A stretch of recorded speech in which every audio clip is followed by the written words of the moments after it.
Onde sonore dans l'air. On produit un son devant deux microphones, M1 et M2, alignés avec la source S et séparés d'une distance M1 et M2 vaut 2 mètres. Les signaux électriques correspondant au son reçu par les microphones sont enregistrés grâce à un ordinateur. 1. Déterminer la vitesse du son dans l'air. 2. Un signal sonore émis par une source ponctuelle E arrive à un récepteur R ponctuel après réflexion sur un mur M qui se trouve à la distance L 8 mètres de E et de R.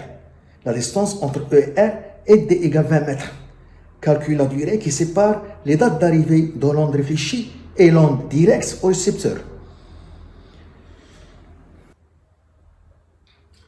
1. La vitesse du son dans l'air.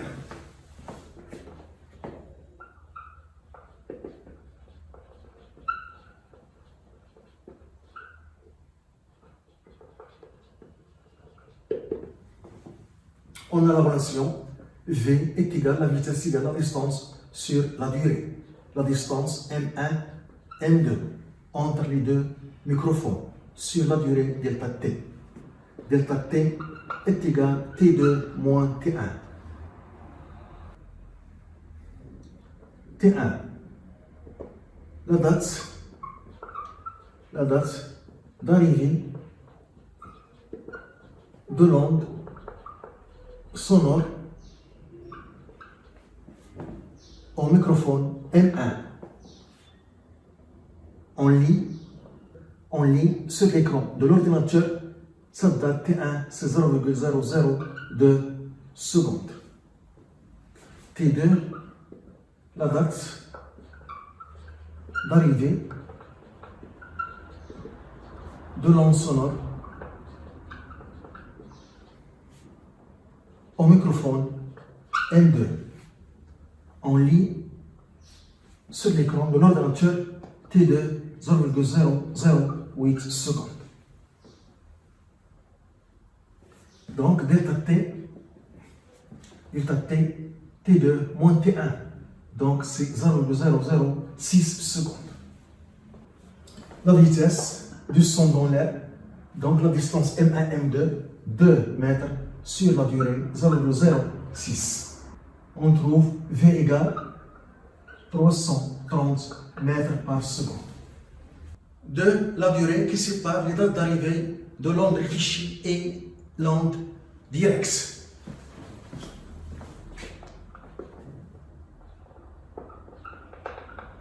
La durée qui sépare les dates d'arrivée de l'onde réfléchie et l'onde directe au récepteur.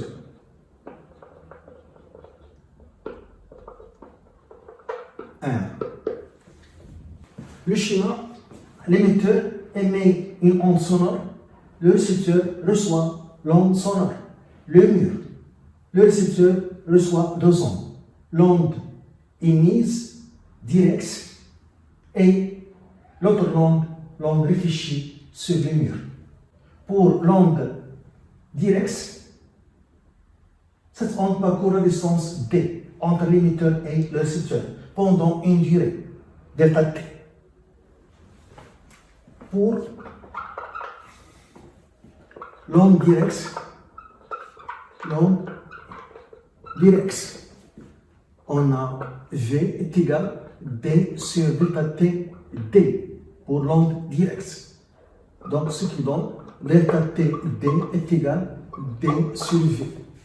Donc la durée pour l'onde directe qui correspond à la distance D entre l'émetteur et le récepteur, delta T, D est égal à D sur V, D c'est 20 mètres sur V 330. On trouve 6 fois 10 plus moins de secondes. Pour l'onde réfléchie a parcouru la distance E, I, R. Le point I, le point de réflexion. Toutes les ondes subissent la réflexion. Et on applique ici la deuxième loi de réflexion. L'angle d'incidence E est égal à l'angle R de réflexion. Et par conséquent, on a ici un triangle équilatéral. Le côté EI et le côté IR ont la même longueur. Ici, on a un triangle rectangle. Et on va appliquer le théorème de Pythagore pour calculer cette distance EIR. Pour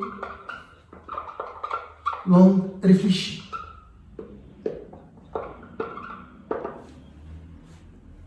V est égal D sur delta TR, R réfléchi. Donc, delta TR est égal D sur V. La distance D est égale EI plus IR. Les deux côtés ont même longueur. Donc, D est égal 2EI. Donc, D est égal 2 fois la distance EI. Pour calculer cette distance EI, on applique le théorème de Pythagore. Donc, CEI, c'est la racine de L au carré plus D sur 2 au carré. Delta TR, la durée pour l'onde réfléchie, delta TR, est égale à la distance qui est 2 fois la racine de L au carré plus D sur 2 le tout au carré sur V. Application numérique, delta TR est égal à 2 fois la racine L 8 au carré 64 plus D sur 2 D 20 sur 2 10 donc 100 sur 330. On trouve delta TR est égal à 7,76 fois 10 au moins 2 secondes. On calcule maintenant la durée qui sépare les dates d'arrivée de l'onde réfléchie et de l'onde directe au récepteur R. C'est delta T est égal à la date d'arrivée de l'onde réfléchie moins la date d'arrivée de l'onde directe. Je vais introduire la date T0, la date de l'émission de l'onde sonore. Donc, c'est TR moins T0 plus T0 moins TD. J'ai ajouté 0 et j'ai retranché T0, donc rien ne change. Donc ça c'est delta TR. Je peux écrire cette différence de cette façon, moins TD moins T0. Et ça, c'est delta TD. Donc ça, c'est delta TR moins delta TD qu'on a calculé. Donc 7,76 fois 10 au moins 2 moins 6 fois 10 au moins 2. Donc on trouve 1,76 fois 10 au moins 2 secondes. Delta T est égal à 1,76 fois 10 au moins 2 secondes. C'est la durée qui sépare les dates d'arrivée de l'onde réfléchie et l'onde directe au récepteur à partir de l'émetteur.